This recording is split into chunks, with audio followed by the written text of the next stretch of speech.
Assalamualaikum warahmatullahi wabarakatuh. Salam sejahtera bagi kita semua. Salam, Om Swastiastu, Om Santi Santiom, salam kebajikan, salam Pancasila. Pemirsa yang kami hormati, izinkan hari ini saya mempresentasikan materi pendidikan Pancasila, yakni Pancasila dalam konteks ketatanegaraan Indonesia.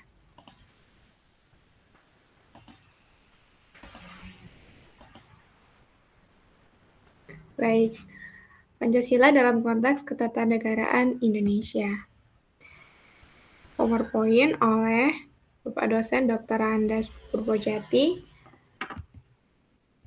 Lalu daftar isinya ada, kita akan membahas pendahuluan Pancasila sebagai dasar negara, hubungan Pancasila dengan pembukaan Undang-Undang Dasar Negara Republik Indonesia tahun 1945, hubungan pembukaan UUD NRI 1945 dengan Proklamasi Kemerdekaan 17 Agustus 1945, hubungan Pancasila dengan pasal-pasal UUD NRI 1945, serta sistem pemerintahan negara menurut Undang-Undang Dasar Negara Republik Indonesia tahun 1945 hasil amandemen 2002. Dahuluan. Pancasila merupakan sumber nilai dan sumber norma dalam tiap aspek penyelenggaraan negara, serta sebagai landasan yang mengatur struktur ketatanegaraan sebagai sumber tertib hukum di negara Republik Indonesia. Konsekuensinya, seluruh peraturan perundang-undangan serta penjabarannya senantiasa berdasarkan nilai-nilai yang terkandung dalam Pancasila. Dalam membahas negara dan ketatanegaraan Indonesia, mengharuskan kita meninjau dan memahami penafsiran kedudukan dan peranan Pancasila, pembukaan UUD, dan para pendiri dan pembentuk negara Indonesia. Negara Indonesia adalah negara demokrasi yang berdasarkan atas hukum. Oleh karena itu,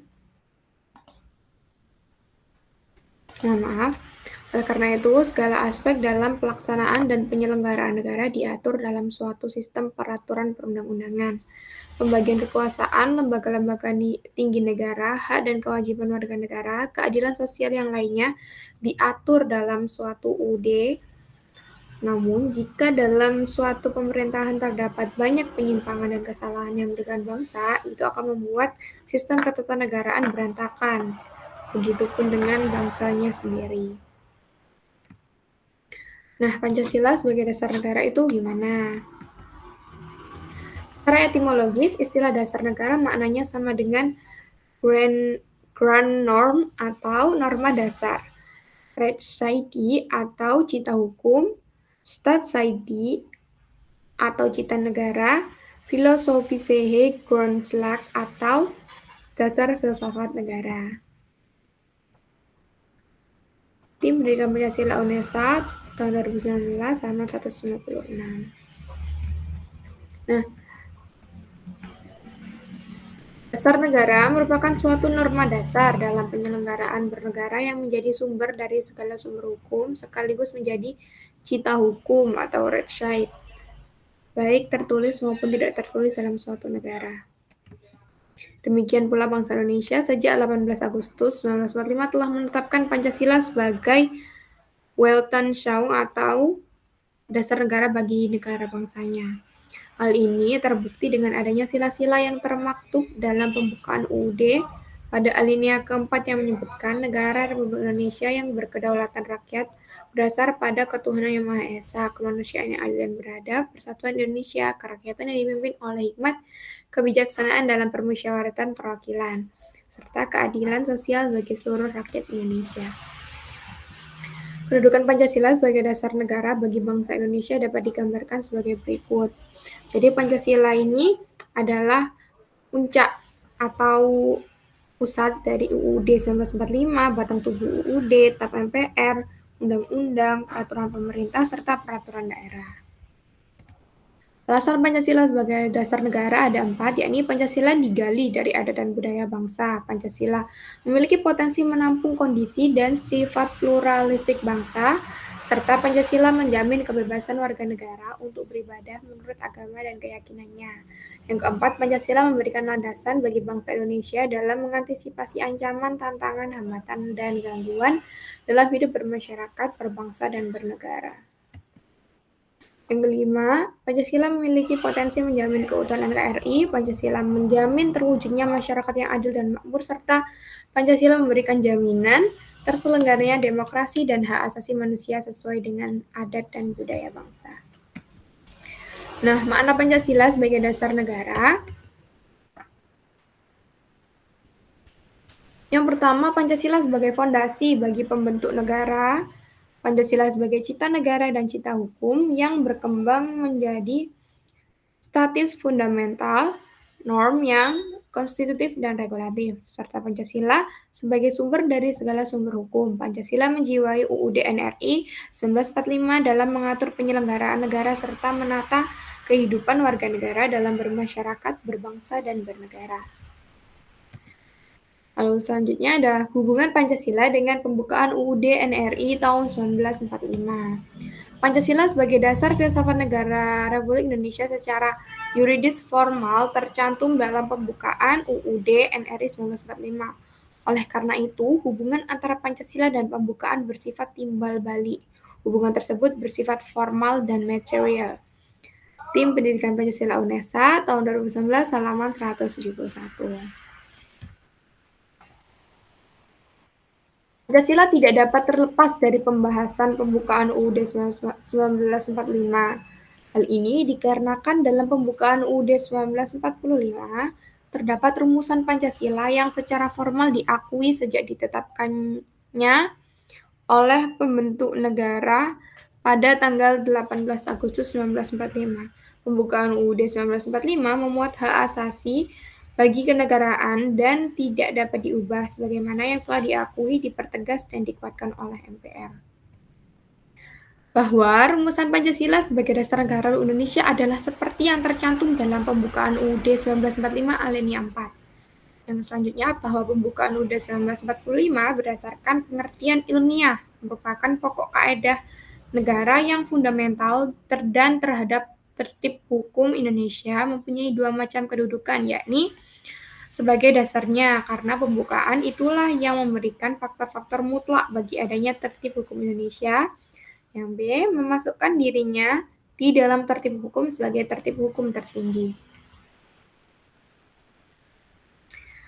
Lalu selanjutnya terdapat 4 pokok pikiran dalam pembukaan UUD 1945.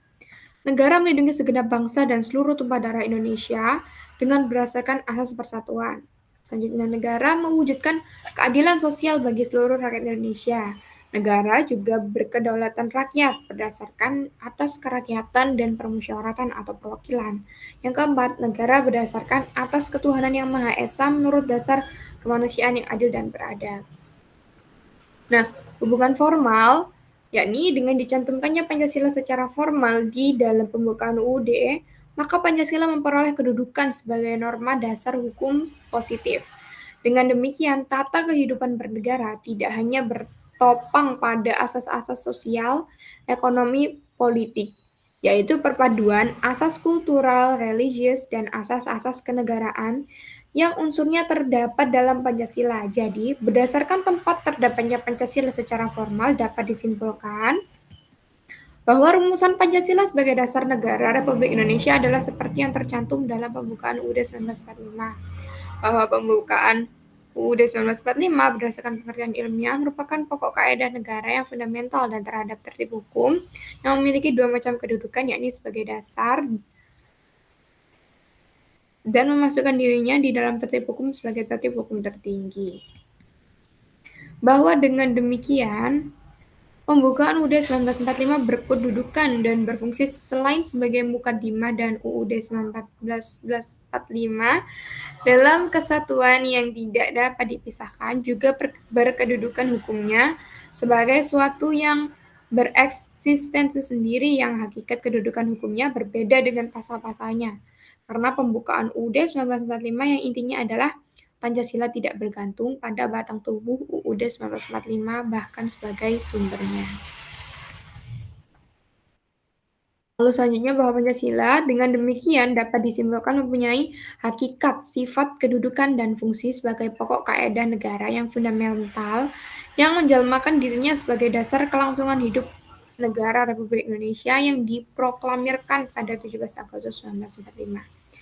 Yang kelima, bahwa Pancasila sebagai inti pembukaan UUD 1945 dengan demikian mempunyai kedudukan yang kuat, tetap, dan tidak dapat diubah dan terletak pada kelangsungan hidup negara Republik Indonesia. Hubungan material dapat ditinjau kembali proses pengerumusan Pancasila dan pembukaan UUD 1945 secara kronologis. Materi yang dibahas oleh BPUPKI yang pertama adalah dasar filsafat Pancasila dan kemudian pembukaan UUD 1945. Setelah pada sidang pertama pembukaan UUD 1945, BPUPKI membicarakan dasar filsafat negara Pancasila dan tersusunlah Piagam Jakarta yang disusun oleh Panitia 9 sebagai wujud bentuk pertama pembukaan UUD 1945. Jadi, berdasar urut-urutan tertib hukum Indonesia, pembukaan UUD adalah sebagai tertib hukum yang tertinggi. Adapun tertib hukum Indonesia bersumber pada Pancasila atau dengan kata lain sebagai sumber tertib hukum Indonesia. Orde Lama, Pancasila dipahami berdasarkan paradigma yang berkembang pada situasi yang diliputi oleh tajamnya konflik ideologi.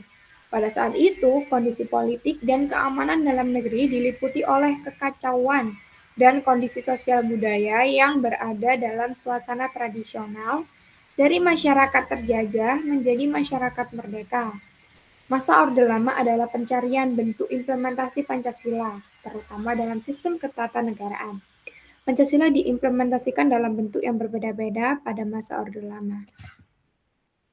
Pada periode 1945 hingga 1950, konstitusi yang digunakan adalah Pancasila dan UUD 1945 yang presidensil, namun dalam praktik kenegaraannya sistem presidensil tidak dapat diwujudkan. Setelah penjajah diusir, persatuan mulai mendapat tantangan. Upaya untuk mengganti Pancasila sebagai dasar negara dengan paham komunis PKI melalui pemberontakan Madiun tahun 1948 dan oleh DITII yang akan mendirikan negara dengan dasar Islam. Penerapan Pancasila selama periode 1950 hingga 1959 adalah Pancasila diarahkan sebagai ideologi liberal yang ternyata tidak menjamin stabilitas pemerintahan. Walaupun dasar negara tetap Pancasila, tetapi rumusan sila keempat bukan berjiwakan musyawarah mufakat, melainkan suara terbanyak. Pada periode 1956 hingga 1965 dikenal sebagai periode demokrasi terpimpin. Demokrasi bukan berada pada kekuasaan rakyat sehingga yang memimpin adalah nilai-nilai Pancasila, tetapi pada kekuasaan pribadi Presiden Soekarno. Terjadilah berbagai penyimpangan penafsiran terhadap Pancasila dalam konstitusi. Akibatnya, Soekarno menjadi otoriter, diangkat menjadi presiden seumur hidup, politik konfrontasi, dan menggabungkan nasionalis, agama, dan komunis yang ternyata tidak cocok bagi NKRI. Terbukti adanya kemerosotan moral di sebagian masyarakat yang tidak lagi hidup bersendikan nilai-nilai Pancasila dan berusaha untuk menggantikan Pancasila dengan ideologi lain. Selanjutnya, hubungan pembukaan UUD NRI 1945 dengan proklamasi kemerdekaan 17 Agustus 1945. Isi alinea ketiga dan keempat pembukaan UUD NRI 1945 menjelaskan tentang proses pelaksanaan proklamasi pada tanggal 17 Agustus 1945 untuk menegakkan hak kodrat dan hak moral setiap bangsa terhadap kesempatan memerdekakan diri dari tekanan bangsa lain. Alinea ke-1 dan 2 dan 3, pembukaan UUD NRI 1945 memberikan penegasan terhadap dilaksanakannya proklamasi 17 Agustus 1945 sebagai bentuk perjuangan gigih menegakkan hak kodrat dan hak moral atas kemerdekaan itu sendiri. Hubungan pembukaan UUD 1945 dengan proklamasi kemerdekaan 17 Agustus 1945. Maknanya adalah adanya pernyataan kemerdekaan bangsa Indonesia oleh proklamator Soekarno-Hatta kepada bangsa Indonesia dan juga kepada dunia luar atau bangsa-bangsa lain. Tindakan dalam rangka pemindahan kekuasaan dari kaum penjajah ke tangan bangsa Indonesia harus segera dilaksanakan. Mulai saat ini kita menyusun negara kita, negara merdeka, negara Republik Indonesia merdeka, kekal dan abadi. Dikutip dari pidato Insinyur Soekarno sesaat setelah proklamasi kemerdekaan 17 Agustus 1945. Berpegang pada keseluruhan isi pengertian yang terkandung dalam pembukaan, maka dapatlah ditentukan letak dan sifat hubungan antara proklamasi dan pembukaan UUD, yakni satu, disebutkan kembali pernyataan kemerdekaan dalam bagian ketiga pembukaan menunjukkan bahwa antara proklamasi dan pembukaan merupakan suatu rangkaian yang tidak dapat dipisahkan. Ditetapkannya pembukaan pada 18 Agustus 1945 bersama-sama ditetapkannya UUD, Presiden dan Wakil Presiden merupakan realisasi bagian kedua proklamasi. Pembukaan hakikatnya merupakan pernyataan kemerdekaan yang lebih terperinci dengan memuat pokok-pokok pikiran adanya cita-cita luhur yang menjadi semangat pendorong ditegakkannya kemerdekaan dalam bentuk negara Indonesia merdeka, berdaulat, bersatu, adil dan makmur dengan berasaskan kerohanian Pancasila. Sifat hubungan antara pembukaan dan proklamasi. Yang pertama adalah memberikan penjelasan terhadap dilaksanakannya proklamasi 17 Agustus 1945, yakni dengan memberikan hak kodrat dan hak moral setiap bangsa akan kemerdekaan. Lalu yang kedua, memberikan penegasan terhadap dilaksanakannya proklamasi 17 Agustus 1945, yaitu perjuangan gigih menegakkan hak kodrat dan hak moral atas kemerdekaan. Yang ketiga, memberikan pertanggungjawaban terhadap dilaksanakannya proklamasi 17 Agustus 1945, bahwa kemerdekaan bangsa Indonesia yang diperoleh melalui perjuangan luhur. Penyusunan UUD adalah untuk dasar pembentukan pemerintah negara Indonesia dalam melaksanakan tujuan negara. Isi pengertian bagian proklamasi. Yang pertama, proklamasi memperoleh penjelasan, penegasan, dan pertanggungjawaban pada bagian pertama sampai dengan pembukaan. Dan bagian kedua proklamasi memperoleh penjelasan dan penegasan pada bagian keempat pembukaan, yaitu hal tujuan negara yang akan dilaksanakan oleh pemerintah negara. Hal UUD negara yang akan disusun sebagai landasan pembentukan pemerintahan negara, serta hal bentuk negara republik yang berkedaulatan rakyat, dan hal atas kerohanian atau filsafat negara Pancasila. Berpegang pada sifat hubungan antara proklamasi dan pembukaan berarti bahwa antara proklamasi dan pembukaan merupakan suatu kesatuan yang bulat. Apa yang terkandung dalam pembukaan merupakan amanat keramat proklamasi 17 Agustus 1945. Mana pembukaan UUD 1945 pada alinea 1, keteguhan bangsa Indonesia dalam membela kemerdekaan melawan penjajah dalam skala hal. Lalu yang alinea 2, kemerdekaan yang dicapai oleh bangsa Indonesia merupakan hasil perjuangan pergerakan melawan penjajah. Alinea 3, motivasi spiritual yang luhur bahwa kemerdekaan kita adalah berkat rahmat Allah yang Maha Kuasa. Serta alinea 4, kemerdekaan bangsa Indonesia yang disusun dalam suatu UUD 1945. Makna proklamasi kemerdekaan. Proklamasi kemerdekaan yang dikumandangkan oleh Soekarno-Hatta bermakna bahwa bangsa Indonesia telah menyatakan kepada dunia luar maupun kepada bangsa Indonesia sendiri bahwa sejak saat itu bangsa Indonesia telah merdeka. Mana proklamasi kemerdekaan 17 Agustus 1945 adalah merdeka dalam bidang politik, merdeka dalam bidang ekonomi, serta merdeka dalam bidang kebudayaan. Hubungan proklamasi kemerdekaan serta pembukaan UUD 1945 merupakan salah satu sumber hukum bagi bangsa Indonesia dan menjadi landasan hukum bagi pengesahan UUD 1945. Proklamasi kemerdekaan berhubungan sangat erat, tidak dapat dipisahkan, dan merupakan kesatuan UUD 1945, terutama pada pembukaan UUD 1945. Proklamasi kemerdekaan dengan pembukaan UUD merupakan suatu kesatuan yang bulat. Apa yang terkandung dalam pembukaan UUD 1945 merupakan suatu amanat yang luhur dan suci dari proklamasi kemerdekaan 17 Agustus 1945. Hubungan Pancasila dengan pasal-pasal UUD NRI 1945. UUD NRI terdiri dari rangkaian pasal-pasal yang merupakan perwujudan dari pokok-pokok pikiran yang terkandung dalam pembukaan UUD NRI 1945, yakni Persatuan Indonesia, keadilan sosial, kedaulatan rakyat berdasar atas kerakyatan dan permusyawaratan perwakilan, dan ketuhanan yang Maha Esa menurut dasar kemanusiaan yang adil dan beradab, yang tidak lain adalah sila-sila dari Pancasila. Pembukaan UUD NRI 1945 mengandung pokok-pokok pikiran yang meliputi suasana kebatinan, cita-cita hukum, dan cita-cita moral bangsa. Pokok pikiran tersebut mengandung nilai yang dijunjung tinggi oleh bangsa Indonesia karena bersumber dari pandangan hidup dan dasar negara, yakni Pancasila. Pokok pikiran yang bersumber dari Pancasila itulah yang dijabarkan dalam pasal-pasal UUD 1945. Pasal tersebut adalah sila pertama dijabarkan dalam pasal 29, pasal 28E pada UUD Amandemen. Sila kedua dijabarkan dalam pasal-pasal yang memuat mengenai hak asasi manusia. Sila ketiga dijabarkan dalam pasal 18 ayat 1, pasal 35, dan pasal 36 UUD NRI 1945. Sila keempat dijabarkan pada pasal 1, pasal 2, pasal 3, dan pasal 19 UUD NRI 1945. Serta sila kelima dijabarkan pada pasal 23 ayat 1, pasal 31, pasal 34 UUD NRI 1945. Pancasila sila pertama ketuhanan yang Maha Esa pada pasal 29 ayat 1. Negara berdasar ketuhanan yang Maha Esa. Negara menjamin kemerdekaan tiap-tiap penduduk untuk memeluk agama masing-masing dan untuk beribadah menurut agama dan kepercayaannya itu. Penjelasannya adalah dalam sila pertama dapat diketahui bahwa bangsa Indonesia adalah bangsa yang beragama. Warga negara Indonesia bebas untuk memilih agama masing-masing dan beribadah menurut ajaran agamanya. Pada pasal 28E dijelaskan, sama seperti dalam pasal 29, pasal ini menuliskan bahwa tiap orang bebas memeluk agama dan beribadah menurut agamanya. Pasal ini merupakan pasal tentang hak asasi manusia pada bab XA.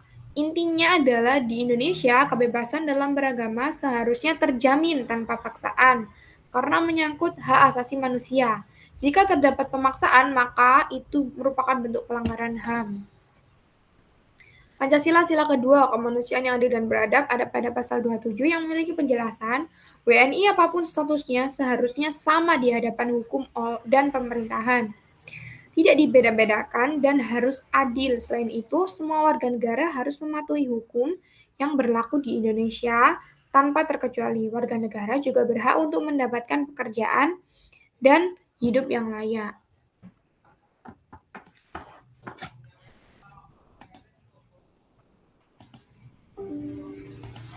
Pasal 28, kemerdekaan berserikat dan berkumpul, mengeluarkan pikiran dengan lisan dan tulisan, dan sebagainya.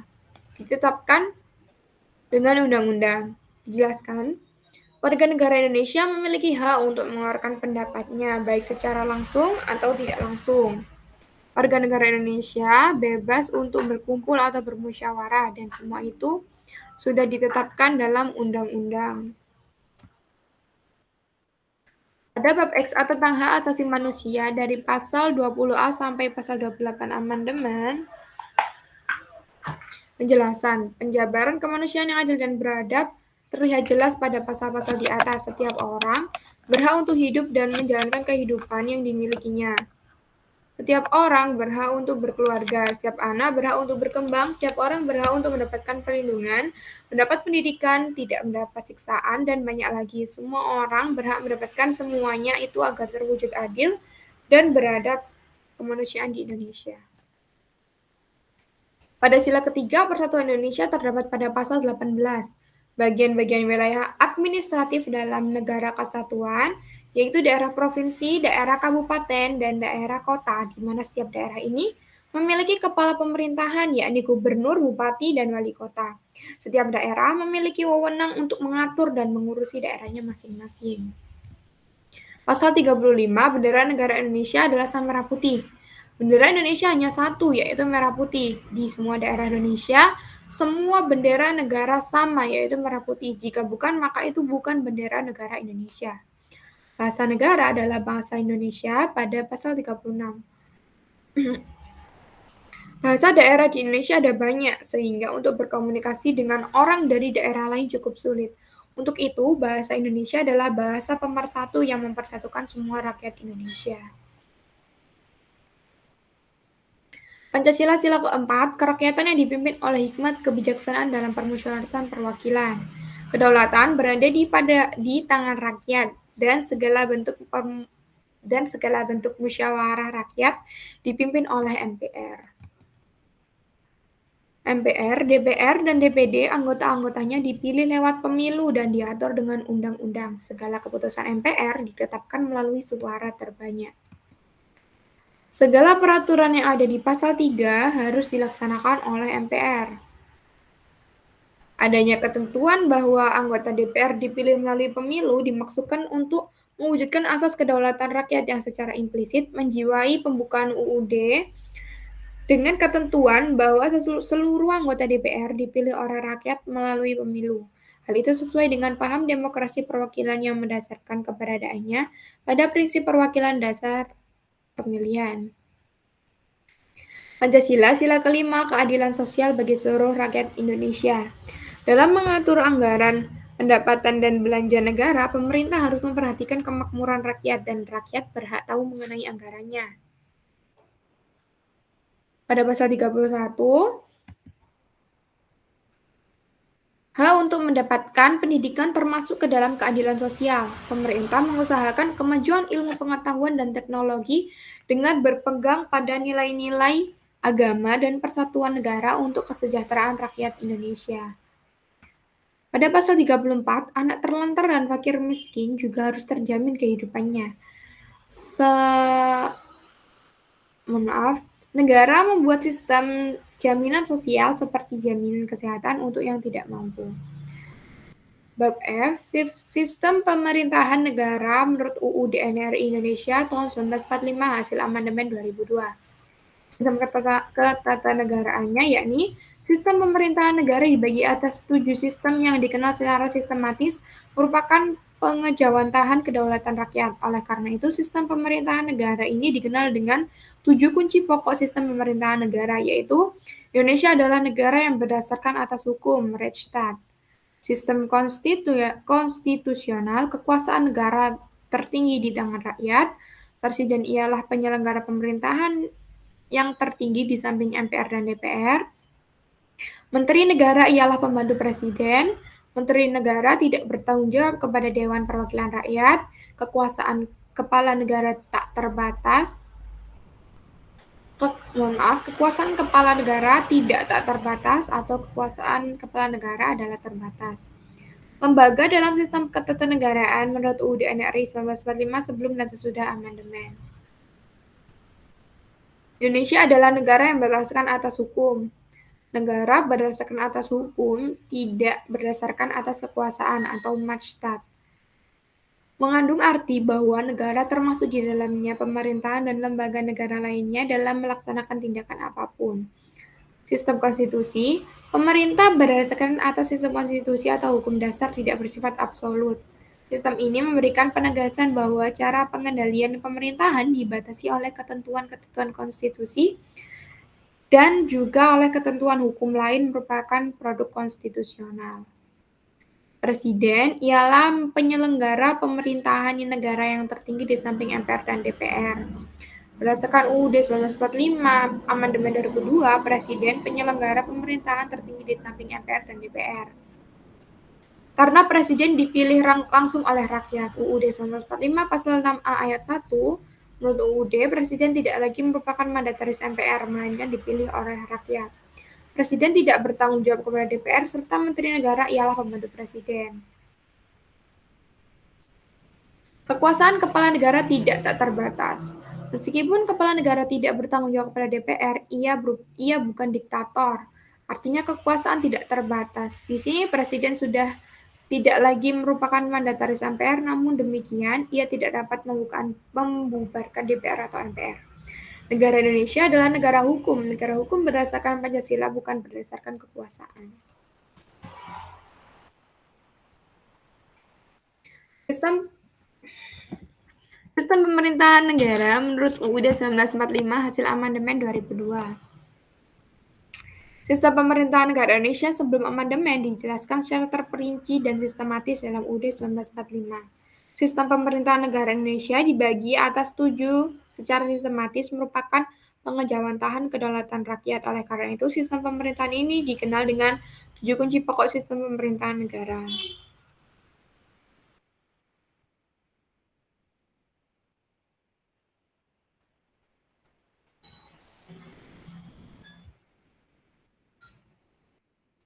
Indonesia merupakan negara berdasarkan atas hukum atau Rechtsstaat. Hal ini mengandung arti bahwa negara termasuk di dalamnya pemerintahan dan lembaga-lembaga negara lainnya dalam melaksanakan tindakan-tindakan apapun harus dilandasi oleh peraturan hukum atau harus dapat dipertanggungjawabkan secara hukum.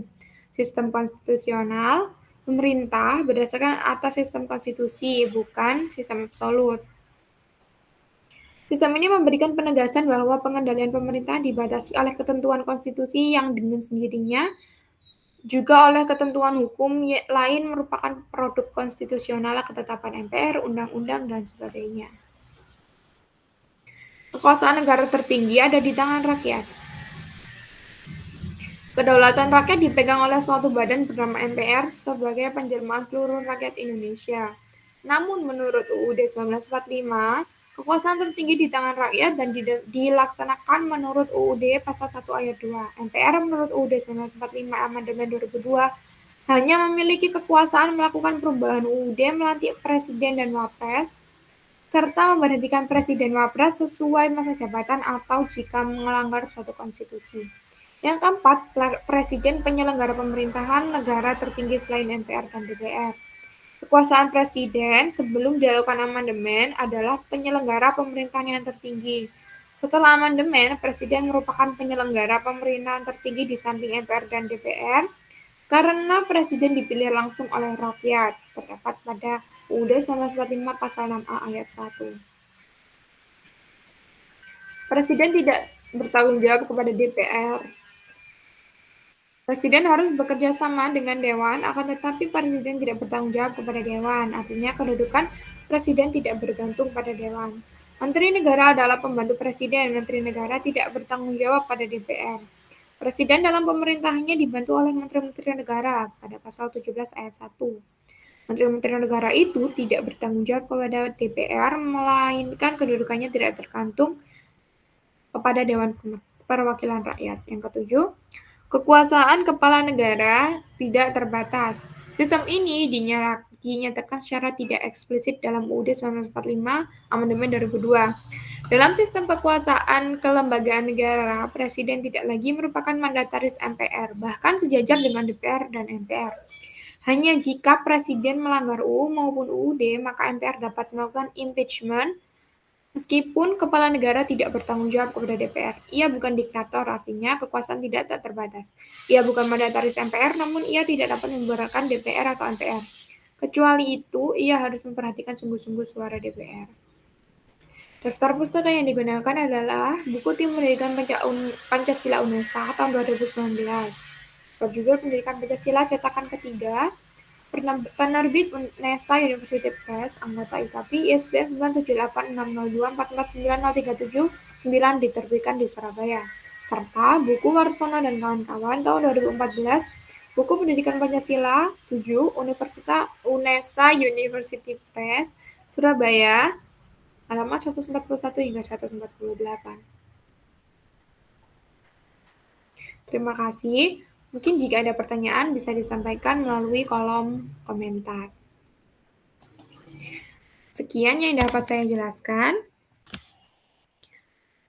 Wabillahi taufik wal hidayah. Wassalamualaikum warahmatullahi wabarakatuh. Salam sejahtera, salam Pancasila.